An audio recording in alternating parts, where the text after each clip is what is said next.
মাটির থেকে তোমাদের সৃষ্টি করেছি। কারণ ও মাটির মানুষ, তোমরা মাটির মানুষ হইয়া কয়েকটা উপদেশ নিয়ে নাও।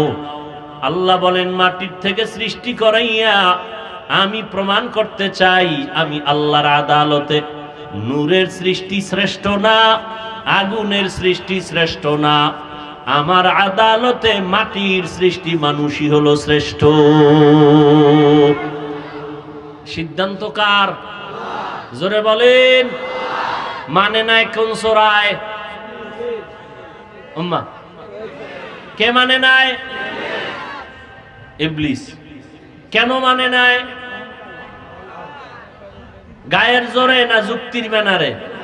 হ্যাঁ, গায়ের জোরে না, কিন্তু এত বড় মহাপণ্ডিত না, যুক্তি দিছে কি? খালাকতানি মিন নার ওয়া খালাকতাহু মিন তিন। ও আল্লাহ, আদম বানাইছো মাটির দ্বারা, আমারে বানাইছেন আপনি আগুনের দ্বারা। আগুনের গতি উপরে, মাটির গতি নিচে, আমি নত হব কেন? আদম আমার কাছে সেজদা করবে, নত হবে। যুক্তিটা একেবারে কি ফালাইয়া দেওয়ার মতো? মোটামুটি মিলে মিলে ভাব, কিন্তু মালিকের সামনে গোলামের যুক্তি দেওয়া বেয়াদবি। গোলাম মালিকের হুকুম মতো চলবি, কোন যুক্তি দেওয়া চলবে না। মাটির সৃষ্টি মানুষ, এরাই হলো সৃষ্টির মধ্যে শ্রেষ্ঠ। এই সিদ্ধান্ত আমার আল্লাহর। কার? অস্থায়ী না স্থায়ী? মানে নাই কে?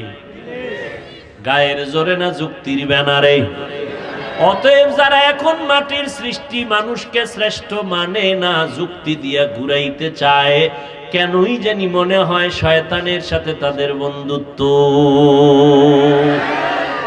এলমেরা জাজু করদন বেহিসাব, এলমেরা জাজু করদন বেহিসাব, খলকেরাদা দন জওয়াবে বাসওয়াব, হক নাদারত দুস্তে খলকা জারেরা, নিস্তে ই খসলত একে দিনদারেরা।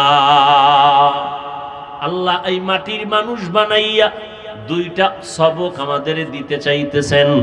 এই মাটির মানুষ, তোদের যেই মাটি দিয়া বানাইছি ওই মাটি উপরে মারলেও নিচে যায়, থাকে পায়ের নিচে নাকি মাথার উপরে?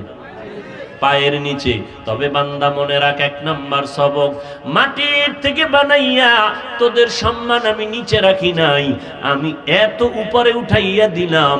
মাটির সৃষ্টি